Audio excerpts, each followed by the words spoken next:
Muy buenos días.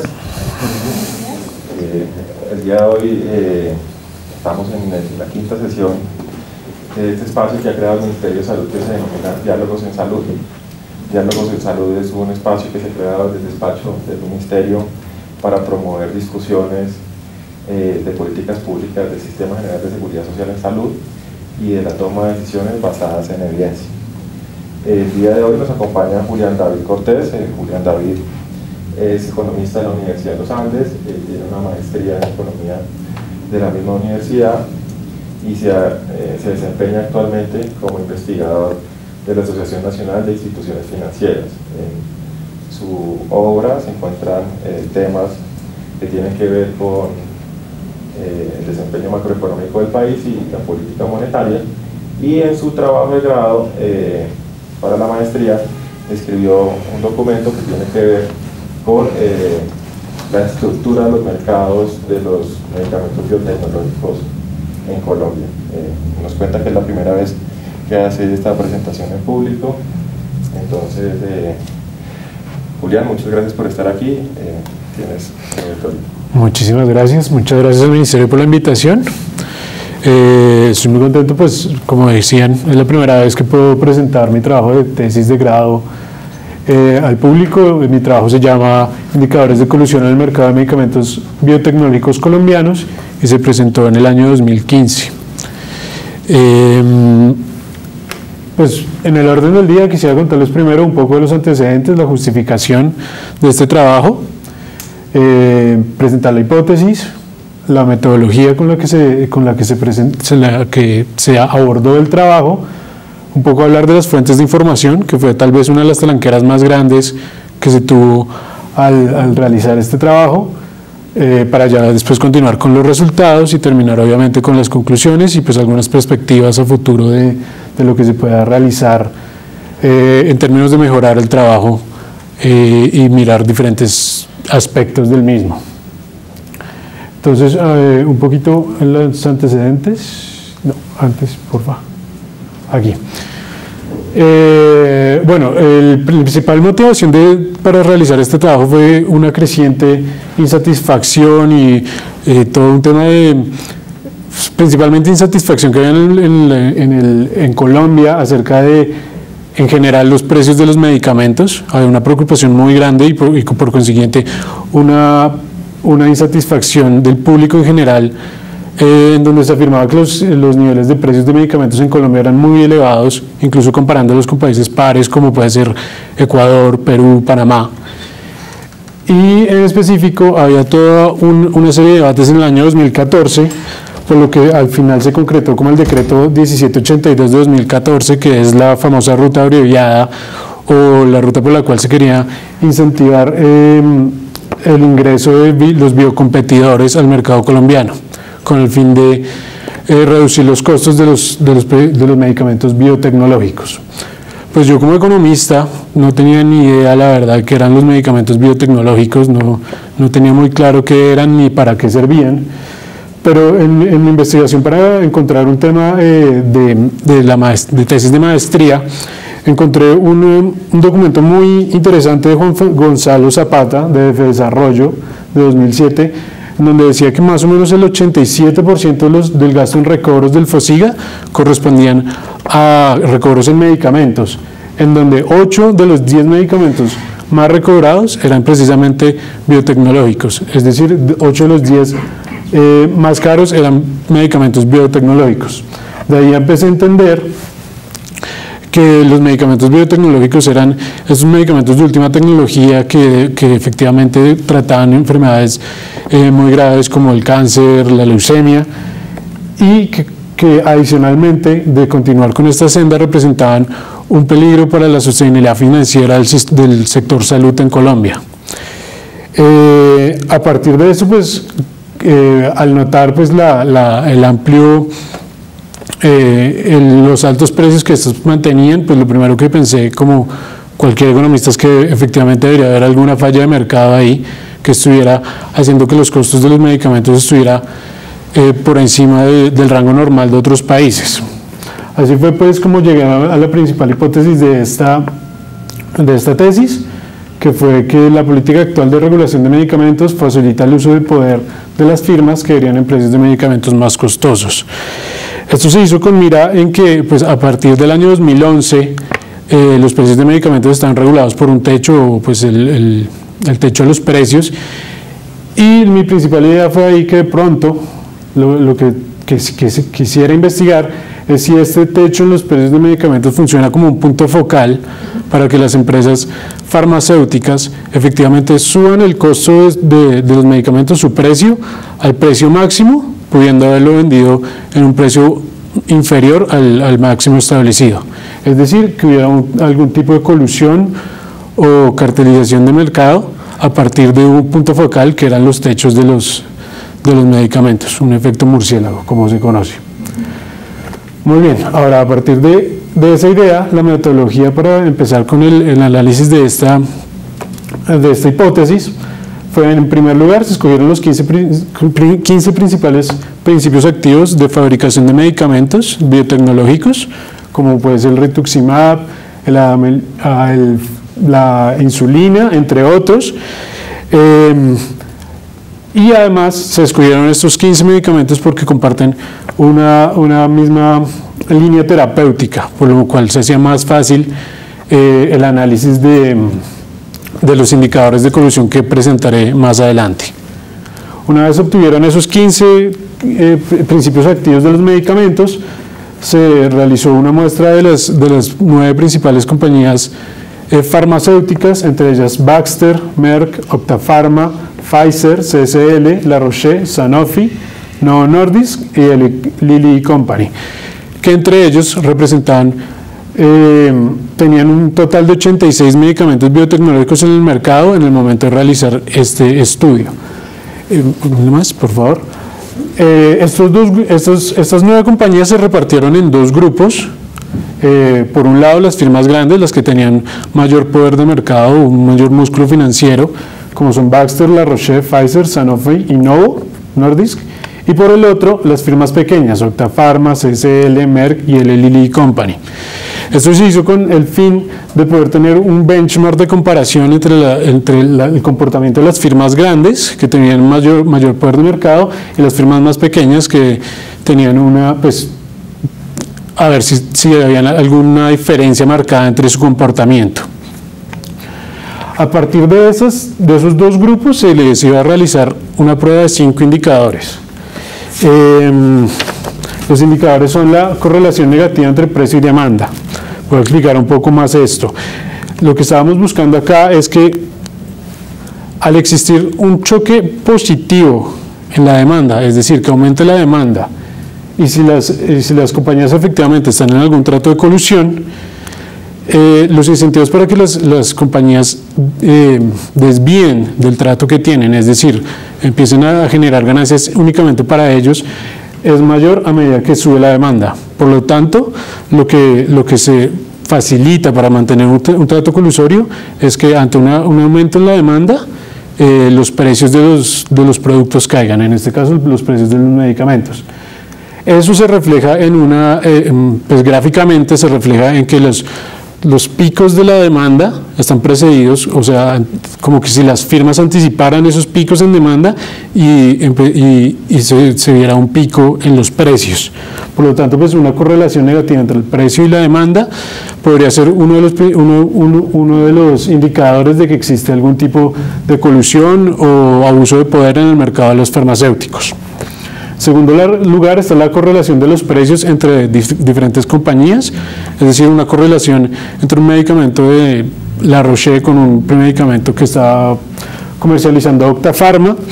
Pues si bien esto también se puede ver en mercados competitivos, existen pruebas de que en mercados de colusión esto es mucho más fuerte. En tercer lugar, una estabilidad de los precios, es decir, si un mercado está en colusión, la forma más fácil de mantener nuevamente este tipo de colusión es mantener un precio medio entre el precio más alto y el más bajo del mercado y así poder mantener el trato de colusión que se tiene entre las firmas.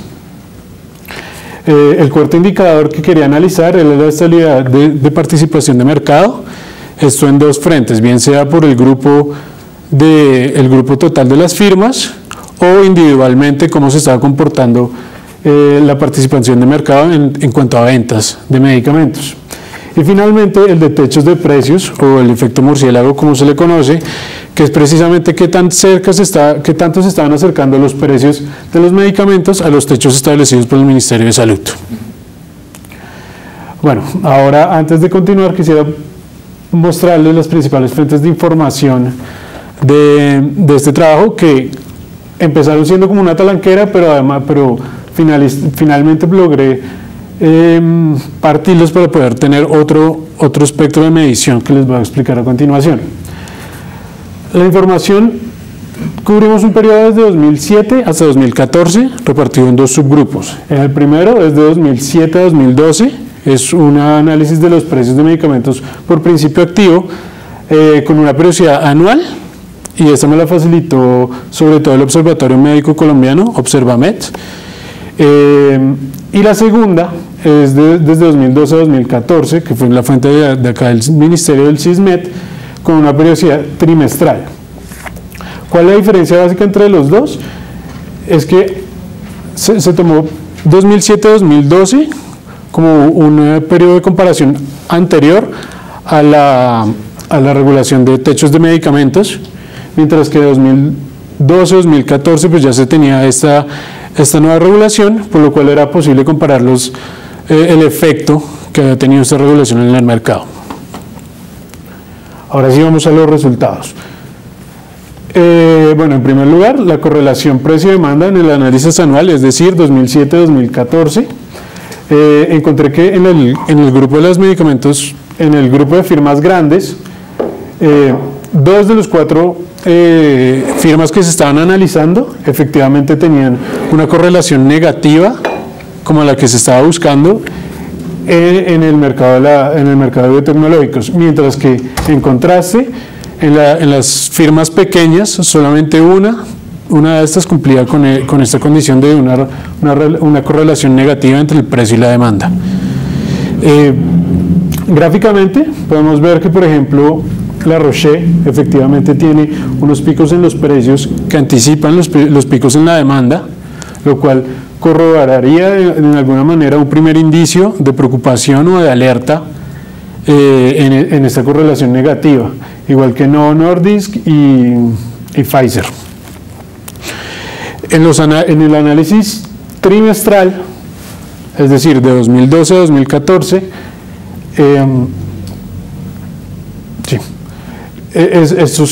la correlación negativa sube de dos firmas que teníamos entre 2007 y 2014 a 3 firmas en el caso de las grandes, mientras que en las pequeñas continúa igual, siendo solo una firma la que presenta esta correlación negativa, CSL en este caso.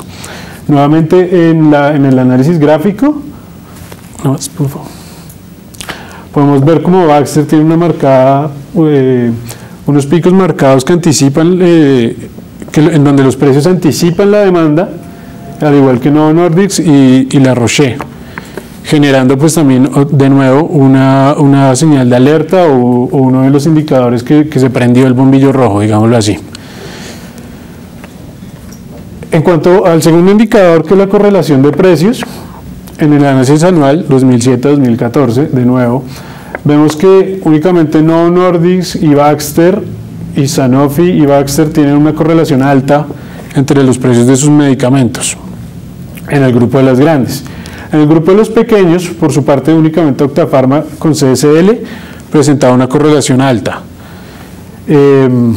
mientras que al analizarlo en el modo trimestral de 2012 a 2014, la correlación entre Novo Nordisk y Baxter, Pfizer y La Roche aumenta, al igual que el número y por el lado de las pequeñas únicamente se ve una correlación importante entre Merck y Eli Lilly Company.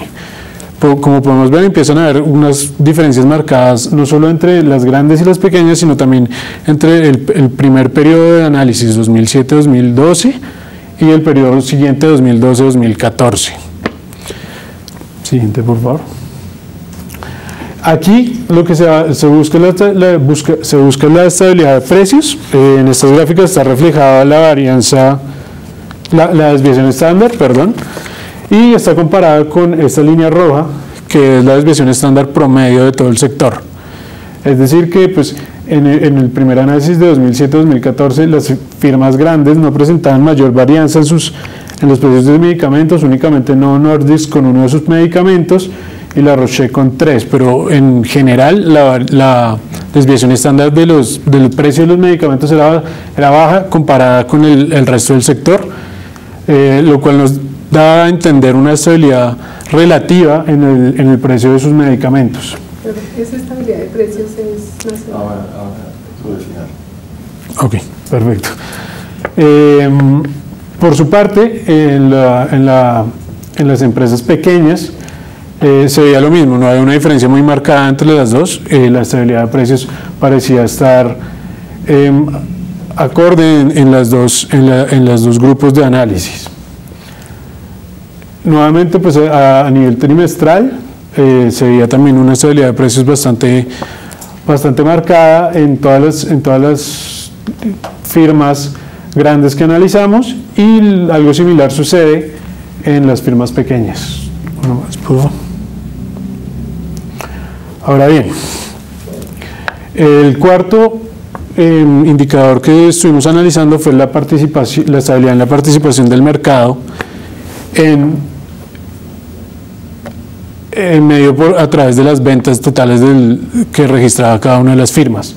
Esta primera gráfica muestra la composición por los dos grupos que estuvimos analizando, es decir, las grandes y las pequeñas, en donde las grandes oscilaban entre un 50 y un 55% de la totalidad del mercado, y las pequeñas entre un 10 y un 13% en el periodo analizado. En la siguiente diapositiva se nota que adicionalmente, al separarlas por las firmas individuales, también se mantenía una participación del mercado bastante estable, en donde, digamos, Baxter tenía una participación entre el 16 y el 20%, la Roche entre un 10 y un 15%, Pfizer entre un 7 y un 10%, Sanofi mantenía una estabilidad en el 8%, y las pequeñas como Merck, CSL y Octafarma mantenían entre un 2 y un 3% de participación de mercado en las ventas totales.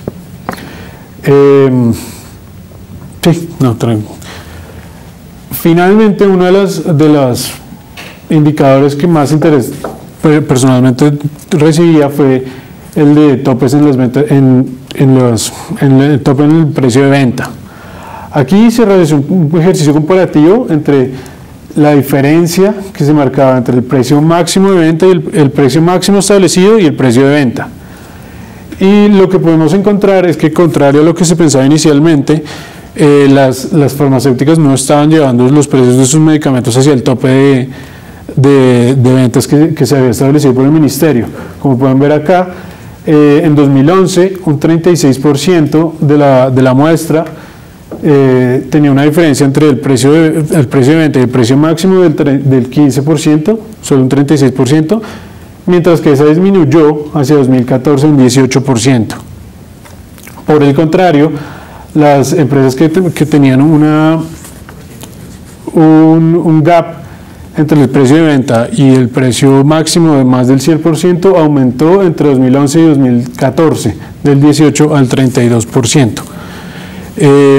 Sin embargo, pues como vemos a continuación, el índice de correlación entre el precio máximo y el precio de venta sí parece haber aumentado a medida que pasó el tiempo, es decir, a medida que las firmas como que asimilaron esta nueva regulación, parece que la correlación entre el precio de venta promedio de sus medicamentos y el precio máximo que tenían se fue estrechando.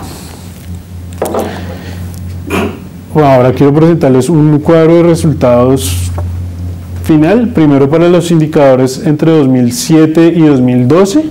Como pueden ver acá, las firmas que completaban el máximo total de indicadores fue 2 para 3 de las grandes firmas, mientras que en el periodo 2012-2014 hubo firmas que alcanzaron hasta entre 3 y 4 de los indicadores. ¿Esto qué quiere decir? Pues bajo ninguna medida yo quiero decir que estos son indicadores suficientes para afirmar o negar algún tipo de colusión en el mercado. Creo que eso se necesita una investigación mucho más profunda, pero sí pueden ser algunos pilares que nos den unas luces para decir que hay hubo ante el cambio en la regulación que se dio en el año 2011, sí hubo algún tipo de incentivos mayores o un punto focal que pudo haber permitido a las empresas tornar algún tipo de poder, tornar su poder de mercado en transformarlo en precios superiores para los medicamentos biotecnológicos. Como parte de las perspectivamente que se podría hacer para mejorar este tipo de trabajos sería, pues ahora hay un periodo de tiempo mucho más establecido, mucho más amplio, que podría permitir la comparación entre antes de la regulación de 2011 y después de la regulación de 2011, tener un panorama más amplio en verdad qué ha pasado, si los indicadores de colusión sí han empeorado o han mejorado. Y por otro lado, que me parece muy importante, sería realizar este tipo de estudios a partir del decreto de 1882 de 2014 para permitir si efectivamente las biocompetidoras que entraron al mercado a partir de la nueva regulación sí han podido sustraer algo del poder del mercado y han dado más competitividad al mercado de biotecnológicos en Colombia. Esas serían como las principales conclusiones y un poco las perspectivas del trabajo. Si tienes alguna pregunta. Sí.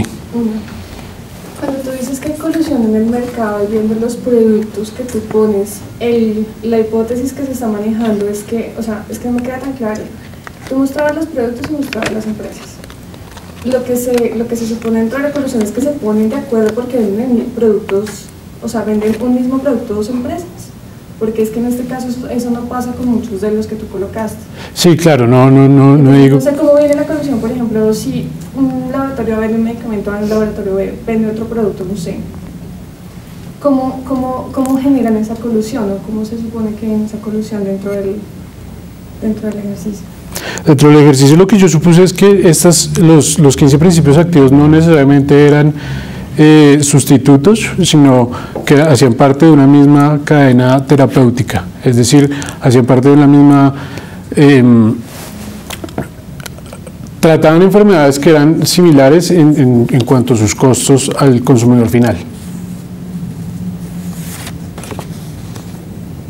O sea, que yo podría tomar dos de esos y entonces podría tratar una patología específica. Sí. Ok. Bueno, y una cosa que te iba a decir es Productos Roche, laboratorio, porque la Roche es otro. Es que hay uno que es cosméticos y tenemos que es la Roche.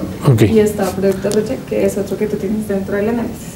Pero esa era la pregunta. Y te iba a preguntar si tuviste problemas en la información entre las dos. Tú tienes dos bases de datos diferentes. ¿Tuviste muchos problemas para generar? Sí, creo que eso fue el principal problema de esta tesis, por lo que pues en el sistema, en el SISMET, la información que había antes de 2011, si no estoy mal, no estaba trimestralmente. Y la información previa a eso estaba muy desorganizada y era muy difícil el acceso. Precisamente yo hablé con una persona aquí, una de las consejeras del ministro, Tatiana Andía, y ella fue la que me aconsejó acudir a Observamet, que ellos tenían la base de datos que utilicé finalmente anterior a 2007, pero sí, digamos que por eso se dio como la comparación en dos periodos diferentes, porque fue muy difícil unir las dos series. Sí. Sí.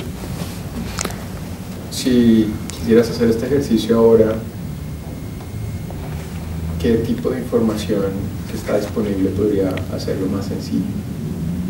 Creo que la información del SISMET ha mejorado mucho en los últimos años, porque pues precisamente yo no la utilicé toda porque la muestra trimestral estaba acotada hasta 2011 o 2012, no recuerdo muy bien. Ya teniendo un espectro más amplio, ya de 6-7 años, se podría realizar de mejor manera, y especialmente pues se podría observar el efecto del ingreso de la ruta abreviada del INVIMA y todo este tipo de... Las otras dos preguntas son en relación, si lo hacen con medicamentos específicos, ¿no sería bien hacer una observación ya un poco con una muestra mayor para saber exactamente el comportamiento específico de unos productos? Sobre todo porque ahí tú ves en los cambios que hay sobre el general que es sobre un medicamento, entonces de pronto estratégicamente también se mueve esa información y de pronto los indicadores no pueden mostrar esto. Sí, me parece, sí, sería válido hacerlo así. Podría hacerse para un grupo reducido de medicamentos y no tanto por las firmas, sino medicamento a medicamento. Me parecería válido. Sí. Son dos cosas. Si nos pudieras hablar un poco de cómo se presenta la estabilidad de la demanda, digamos, cuando se tratan enfermedades. Este tipo de enfermedades el tratamiento de biotecnológicos, digamos, que está asociado más a enfermedades crónicas que tienen un patrón estable, ¿sí? No, digamos, como las infecciosas que son de carácter epidémico. Sí. Entonces, en relación con el primer indicador que nos muestra la correlación negativa precio-demanda, uno esperaría que la demanda fuera estable. ¿Qué pasó ahí? ¿Cuál ha sido el papel que juegan las farmacéuticas en la demanda inducida de muchos medicamentos? Porque que incluso en el país, digamos, se asoció a los carteles de la hemofilia, a todos estos avisos o todas estas denuncias que nos han dado, que aparecieron un poco de enfermedades que realmente fueron ficticias en el perfil epidemiológico del país, ¿sí? Entonces, si nos pudieras explicar un poco que aquí la oferta-demanda tiene un comportamiento sí, es bastante amarrado, plano. la demanda está amarrada y hay un pagador fijo, ¿sí? Sí, eso es correcto. La demanda debería permanecer mayormente estable. Realmente entrar a explicarte cada uno de los picos de la demanda por firma se me escapa en este momento de las manos, no sabría decírtelo, pero sí puedo decirte que esta, pues como dije anteriormente, estos indicadores son una luz para establecer como una dinámica de la estructura del mercado. No pretenden ser más allá como una denuncia formal de que hay algún tipo de colusión en el mercado o que se está llevando a cabo lo que tú mencionabas de medicamentos o epidemias falsas.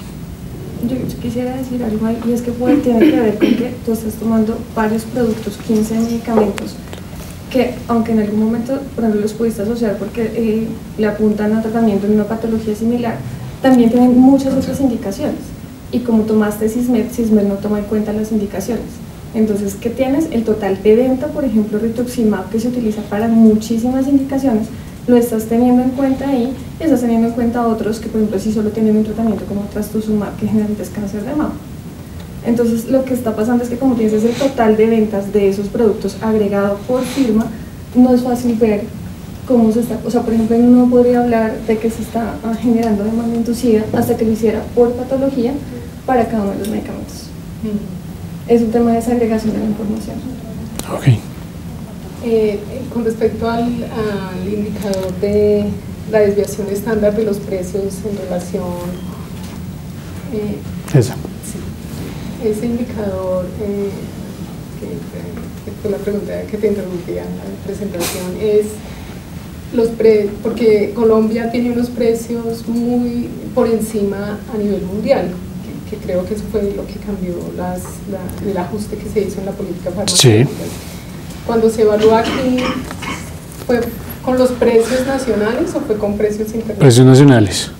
O sea, que uno esperaría que estuviera por debajo de las desviaciones estándar, todos estuvieran por debajo. Sí. Aparentemente estamos bien, pero realmente estábamos más frente a panorama internacional.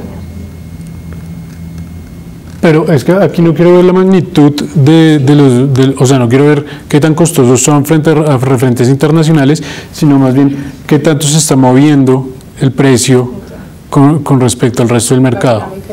El indicador, el que tiene que ver con la estabilidad de precios, cuando se pega al tope máximo permitido por el gobierno. Sí. Aquí, no sé si 2013-14 ya se había bajado para algunos de esos medicamentos el tope máximo que se podía cobrar. Entonces aparentemente se pegan al techo, pero es que es un techo más bajito.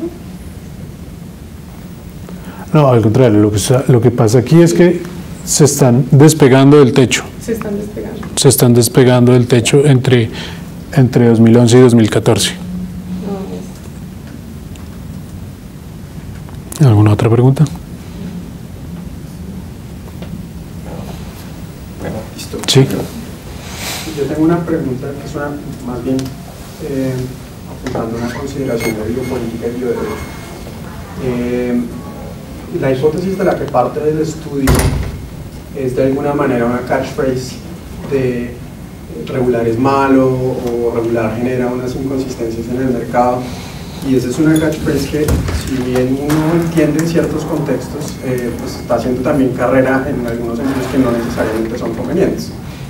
En ese sentido, ¿de qué manera podría uno hacer un planteamiento de una hipótesis que no se vuelva simplemente esa frase, ese meme que se repite de sí, regular es malo, sino cómo inspiramos este tipo de evidencia científica que se puede lograr recaudar desde una perspectiva que indique que hay regulaciones que se pueden hacer de manera mucho más inteligente o de manera inteligente para ciertos sectores del mercado? Sí, claro, pues bajo ningún punto de vista creo que mi intención no era juzgar que la regulación en medicamentos es mala, creo que es algo necesario, pero quería más que todo era advertir de unos posibles peligros que se podían tener dada la regulación de techos en los precios de medicamentos, que era que actuaran como un punto focal para que las empresas se pegaran ahí. Sin embargo, pues sí, creo que es muy válida la aclaración y pues sí me gustaría como pensarlo que esto se podría replicar de alguna forma hacia la nueva regulación de entrada en biocompetidores y sí dirigirlo más hacia los beneficios que se podrían dar a partir de ese nuevo tipo de regulación. Tendría otra pregunta. ¿En algún punto se consideró hacer una comparación de precios de estos medicamentos frente a otros mercados de la misma región o de otras regiones? Y si se consideró, ¿qué tan fácil fue acceder a esa información? O si esa fue la razón por la que finalmente no se hizo. Sí, exactamente. Fue esa la razón por la que finalmente no se hizo. No es fácil ni siquiera conseguirla acá en Colombia. Es mucho más complicado hacerlo regionalmente.